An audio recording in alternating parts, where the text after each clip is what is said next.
the Fifth Estate. Good evening. I'm Eric Malling. 9 Canadians who were the unwitting victims of CIA brainwashing experiments are suing the United States government. But so far, the Canadian government has done nothing to help them. If I were in charge of a government to whom 9 citizens that we are suing for have been brainwashed without their knowing, have had their lives impaired, and have it done by a foreign agency, undercover without the government of Canada knowing it, I would find a way to help those people instead of hindering them.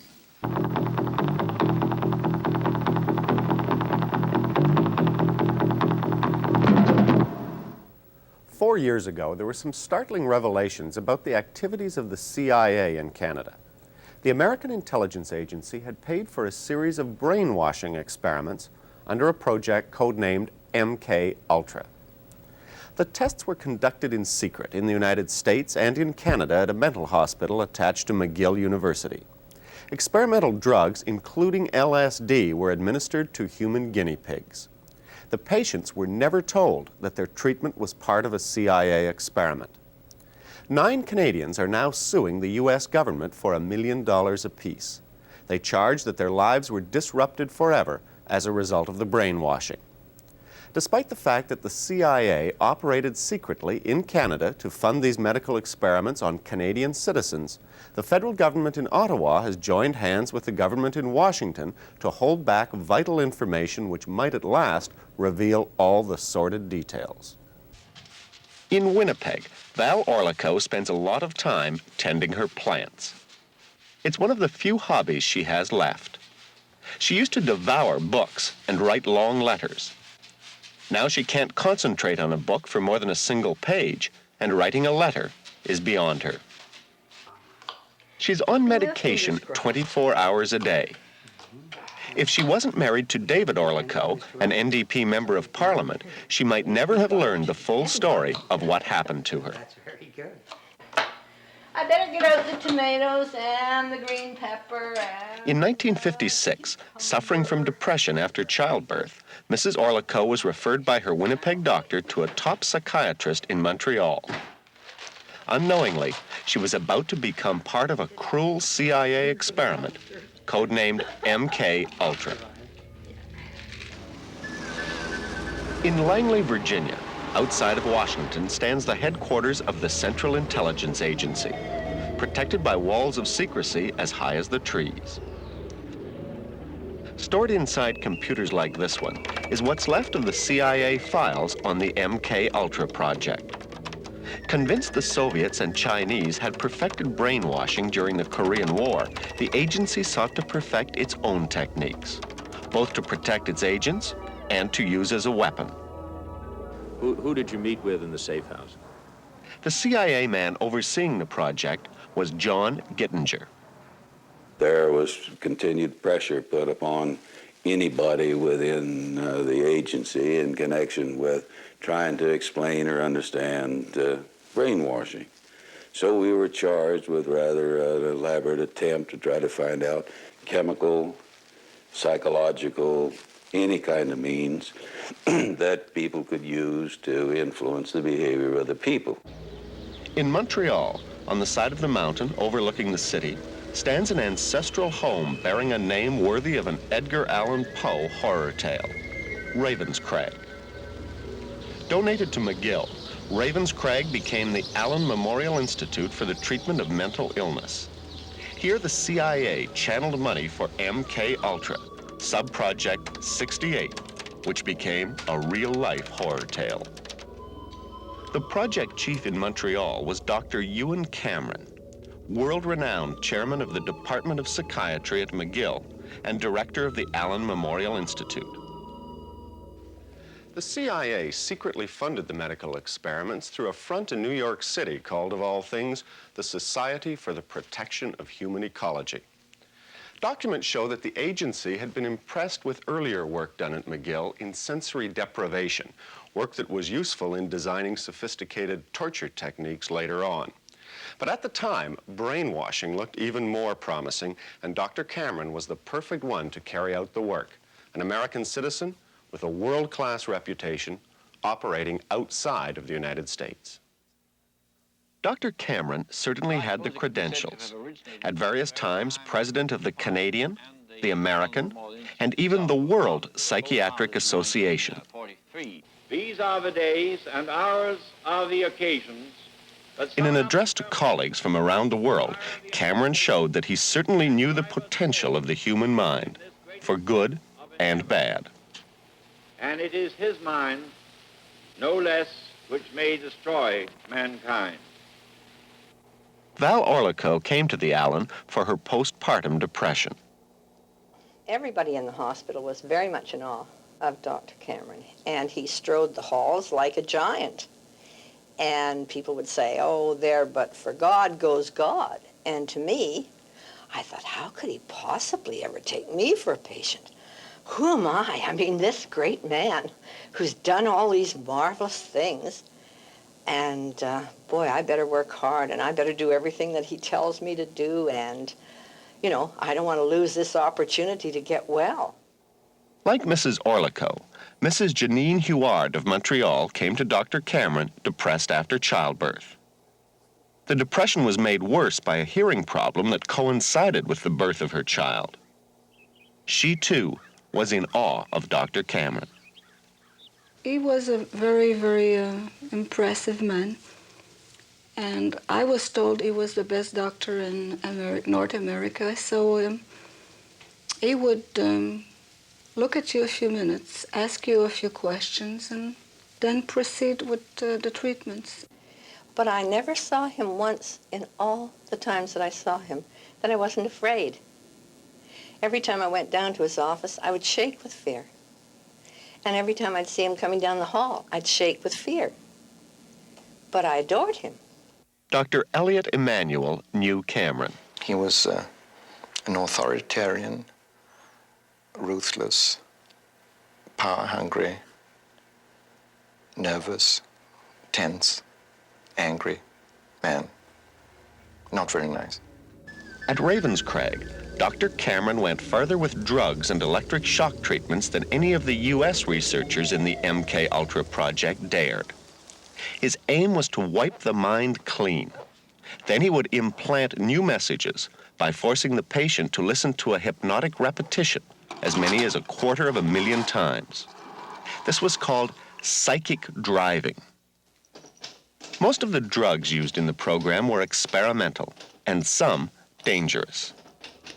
There was the tranquilizer Artane, a paralysis-inducing anectine, and curare, which pygmies tipped their arrows with to paralyze victims. Bulbocapnan, another experimental tranquilizer, and lysergic acid diethylmide, the hallucinogen LSD. In her room at Ravenscraig, Mrs. Orlico waited for her first treatment. Well, I saw a tray with hypodermic, with a needle, a syringe, and the card on it had my name, so I looked a little more closely, and it was lysergic acid diethylamide. And my husband was a druggist, and I knew a lot of drugs, but I'd never heard of that one. And so I phoned a friend, and who was a psychiatric nurse, and I said, do you know what it is? And she said, I never heard of it. But she had a friend who was a psychiatrist, so she phoned her friend, and she called me back, and she said, he said that this stuff causes poisonous psychosis. She said he said not to take it. Well, I thought, you know, he's a very Freudian psychiatrist and doesn't believe in any medication of any kind. And after all, here's Dr. Cameron. I mean, he's the big doctor, and he's, you know, he's known all over the world, and he wouldn't do anything that would harm me, etc. And so I took the injection, but I didn't like it. And it really did create a poisonous psychosis. LSD, with all its frightening mental images, was scarcely known at the time. But the CIA secretly brought some in from Switzerland, where it had just been developed. The room became very distorted, and I thought my bones were all melting. And I just wanted to scream that I wanted to get out of there. And I saw the squirrels outside, and I thought, they're not the squirrels, I'm the squirrel. I'm in this cage, and I can't get out. And I started to throw myself from side to side in the room. And I couldn't write. They had given me a pencil and paper and asked me to write down, but I couldn't write. I couldn't do anything. I couldn't focus. I don't know, it was like some kind of funny hell I'd fallen into, and I couldn't get out. And I don't know how long that went on. It was just a terrible nightmare. And I just felt that my life was threatened. I could never go back to what I'd been. Robert Logie of Vancouver was 18 when he came to the Allen complaining of trembling and severe leg pains, diagnosed as psychosomatic. Like Mrs. Orlico and Mrs. Huard, he had no inkling he was to be part of a CIA experiment. The LSD was very horrifying, and they gave it to me for about 12 or 15 times. One minute I would see the doctor there, the next minute I wouldn't see him there, and they were asking me all kinds of questions, and I remember them telling me that I was getting smaller and smaller, and I really felt myself getting smaller. And they were bringing me back in time, way back, you know. At one point, I almost felt like I was just about to be born, really, that far back in memory. And they were really, really probing, asking all kinds of questions, and I felt I didn't have any control. I had to answer. I didn't feel I had any control. I was completely,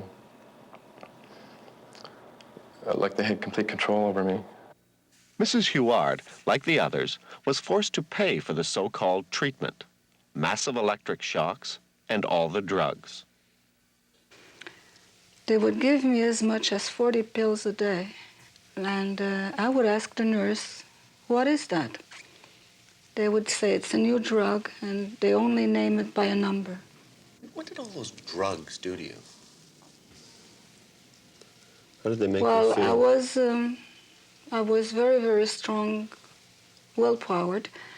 So these drugs kind of desensitize me. They would lower my reactions. They would lower my resistance. As well as the experimental drugs and massive electric shock treatments, Mrs. Huard was subjected to psychic driving. Hypnotic-like messages were repeated over and over to a sleeping patient, sometimes for as long as 16 hours in a row. They were a key part of the mind control experiment. This is how Mrs. Huard remembers one of the messages. Why are you running away from your responsibilities, Janine? Why, Janine? Why? Janine, why are you running away from your responsibilities? Why are you running away from your responsibilities, Janine? Why are you running away from your responsibilities, Janine? Why are you running away, Janine? I would try very strongly not to let my mind be capturing all the messages, but they would lower my resistance so much with the heavy drugs, but I couldn't do otherwise than listen. Did you ever ask them how any of this was making you better? No, I didn't ask questions. I would just say, I don't want to go through it again. And I would cry. I didn't want it, you know. I knew it. Way down in my heart, I knew it wasn't good. But, you know, how could you fight? You're in a hospital where it's supposed to be the best, with the best doctors. So what can you do? I'd say, I can't take it anymore. I can't stand it. I don't think this is doing me any good. I feel worse. And he'd walk down the hall a little way with me and put his arm on my shoulder. And come on now, lassie, you know you're going to do it. And finally I'd say, well, okay. And off we'd go to my room, and he would give me another injection and then pat me on the shoulder, and off he'd be again. I had LSD, I believe, a total of 14 times. And sometimes there would be 4 days between the injections, and sometimes there would be one consecutive day after the other. And some of them I managed to write down things in my notes to Dr. Cameron. A newly declassified CIA document shows there was at least one voice of protest at the agency as the experiments got underway. One agent wrote, "Does Project Officer approve these immoral and inhuman tests? I suggest that all who are in favor of the above intended operation volunteer their heads for use in Dr. So-and-so's noble project." The names were deleted. In her hospital room, a terrified Mrs. Orlico tried to hide like a child at the sound of Dr. Cameron's approaching footsteps. I heard him coming, and I hid in the washroom in my room. And I thought, well, I'll go and sit on the toilet and nobody will see me. Anyhow, that didn't work because he knocked on the door and he said, "Now, come on, Lassie, you know you're in there, and come on, you come out and let me give you your injection." And I said, "No, I'm not taking any more injections. I can't do it. I don't care if I die. I can't do it anymore because this is killing me, and that's all there is to it. I can't do it." Well, he wasn't very happy about it. And, however, after a little discussion, he turned on his heel and left the room. The electric shock treatments were administered on an unprecedented scale. It was called de-patterning. The mind was short-circuited so the psychic driving hypnotic messages could be planted on a clean slate. There is now no known use of electric shocks on such a scale, even in Soviet mental asylums where political crimes are punished. Psychiatrist and former colleague of Dr. Cameron, Dr. Elliot Emanuel. As you probably know, electroshock treatment has been given for depression for something like 40 years now. It's a very successful and useful treatment for severe depression that doesn't respond to other things. But de-patterning is a use of electroshock treatment in a totally different way, in which instead of giving the shocks, say, 2 or 3 times a week, they're given 2 or 3 times a day for 3 or 4 weeks, reducing the patient to a sort of animal, vegetable state, from which it's hoped that they would recover in a more healthy state of mind. It didn't work. I was there for a while, and I thought, I don't want to stay here, and I started to run away from the hospital, and they grabbed me, and then they put me on sleep treatment. And now they kept you asleep for 23 days. And while I was asleep, they were shocking the heck out of me with electric shocks and playing tapes. There was another lady who had the same kind of psychic driving that I did, and she was a very wiry, slender lady, and with lots of pep and zip, you know, and she'd go to the dances and this and that. And one day she just wasn't there. And when we asked where she went, they said, "Oh, well, you know, she's gone to another hospital." Well, sometime later, I was in the day hospital, and I happened to ask a nurse if she'd heard what had happened to this lady. And she said, "Oh, that's her sitting over there." And I looked, and there was a fat lady that just looked like she was made out of dough. She didn't know me. She didn't know herself. She didn't know anybody. She was gone.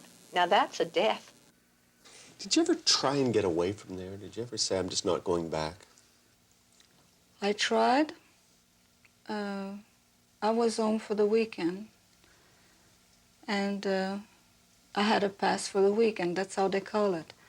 So when I was there, I said, "I'm not going back there." So I telephoned, or somebody else in the house telephoned, and they said, "If you're not coming back, we're sending the police after you." So I remember being so upset. I was crying. I didn't want to go in. And it was really like a concentration camp.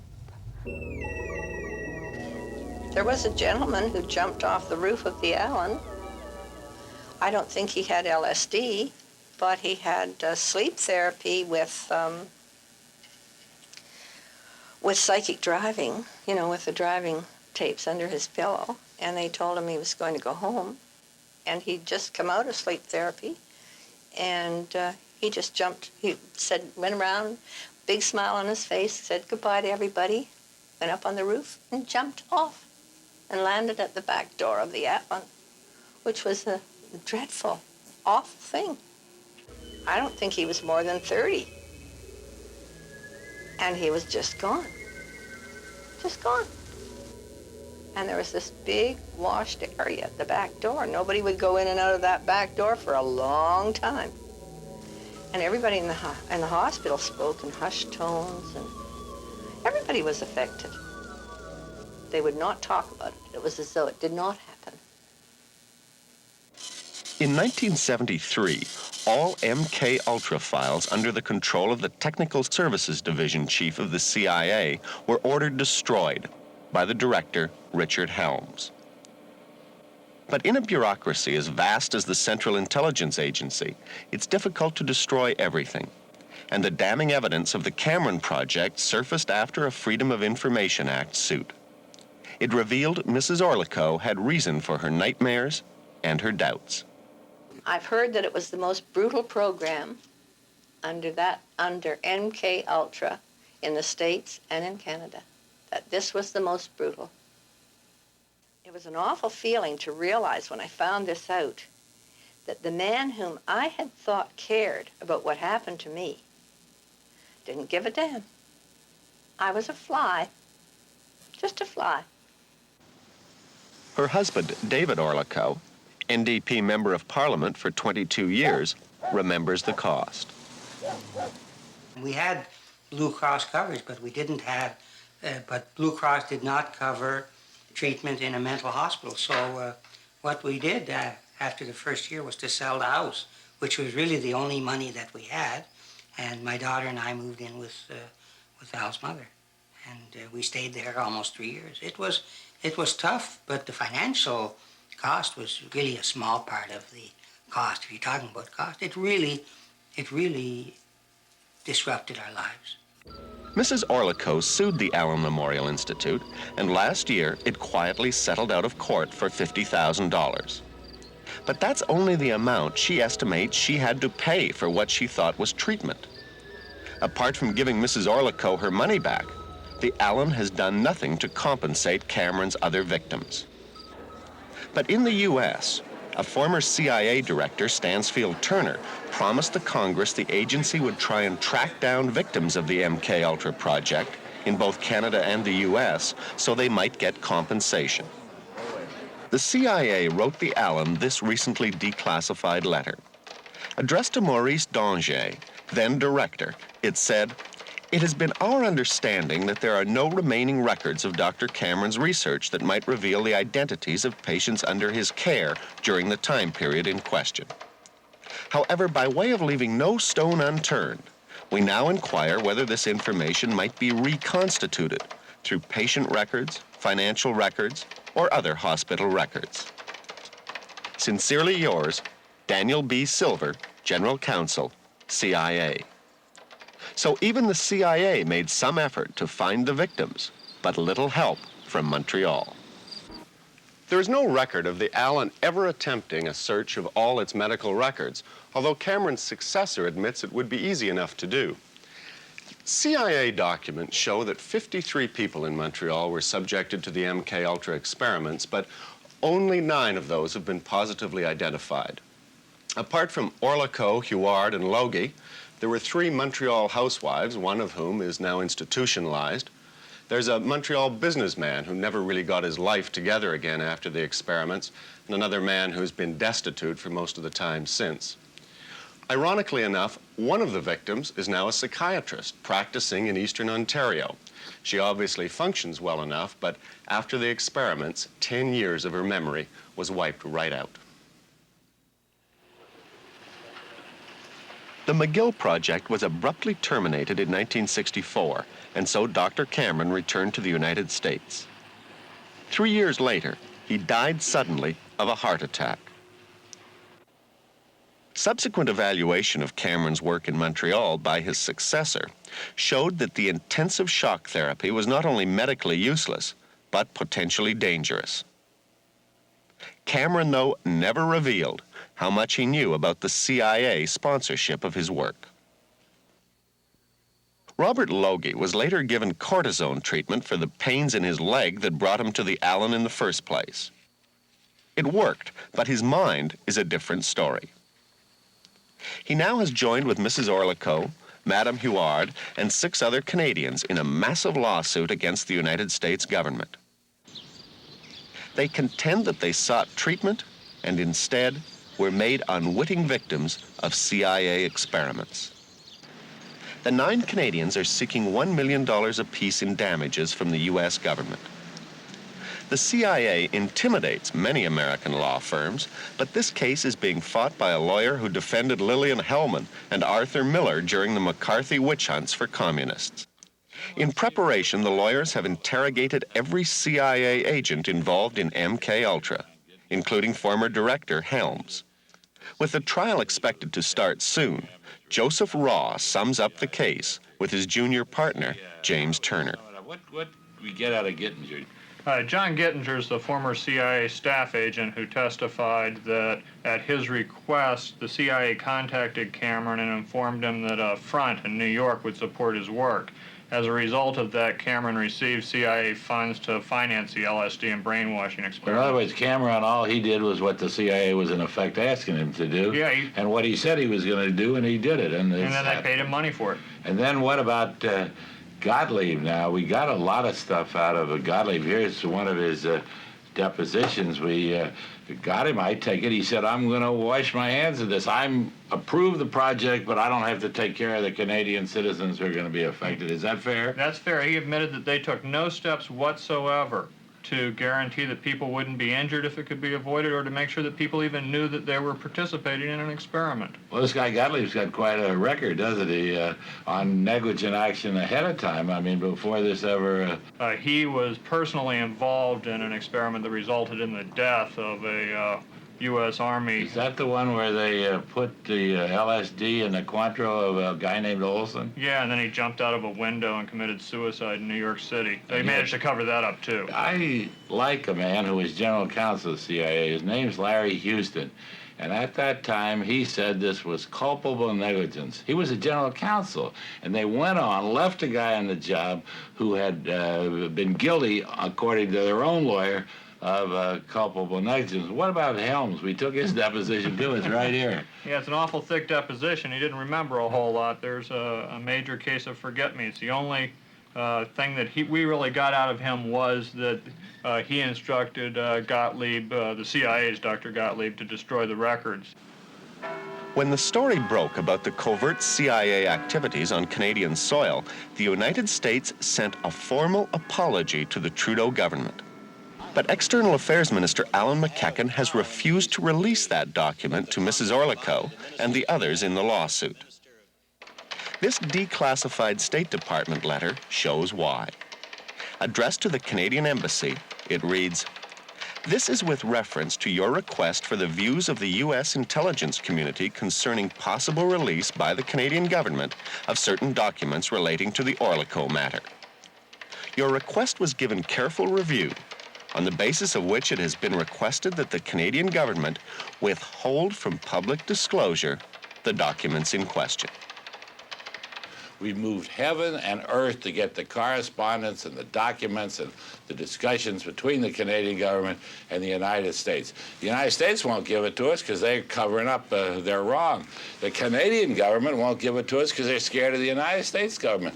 Both of them are holding back all of the information about this. I think the case could be broken if the Canadian government would say to the CIA, we're not going to cover up for you any longer. We're going to allow this, we're going to give this material to Mr. Orlico for his case. Well, if the Canadian government has this apology from the U.S., why in the world do you think they wouldn't release it? Oh, I just think the Canadian government's a little bit like international wimps in the case of the United States. I don't know why they're so scared of us. We're not going to do anything. I don't think the 7th Army is going to attack Montreal because you give us that material.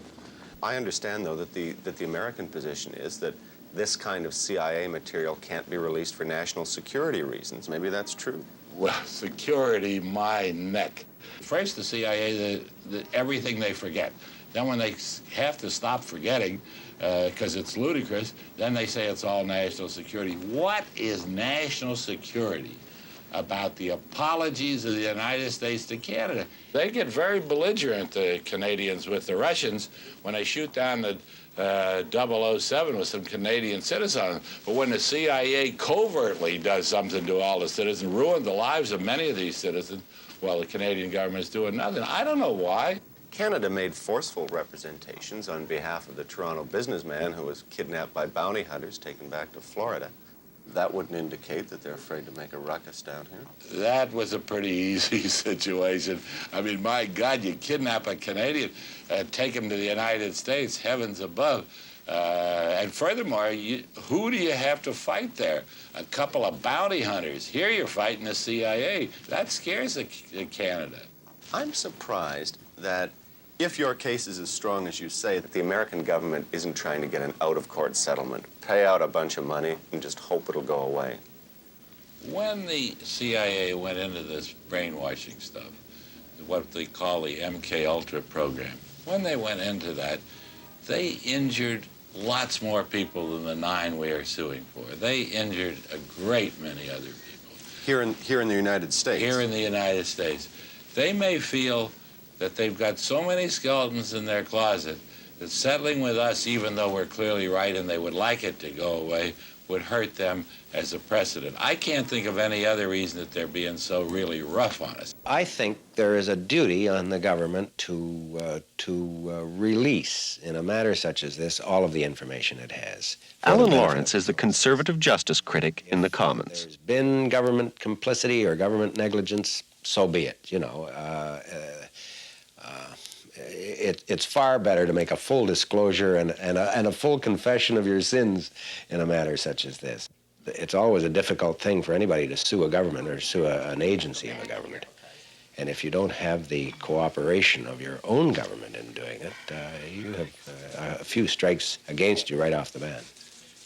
If the process was reversed, if it was some sort of a secretive Canadian operation taking place in the United States, I'm sure all hell would break loose down there as far as beating of breasts and waving of flags and whatnot. If the material came from the States, perhaps they're bound by, if not law, good manners to not turn it over if the source of the information doesn't want it turned over. I don't know about manners. I don't know about international manners very much. But I know this.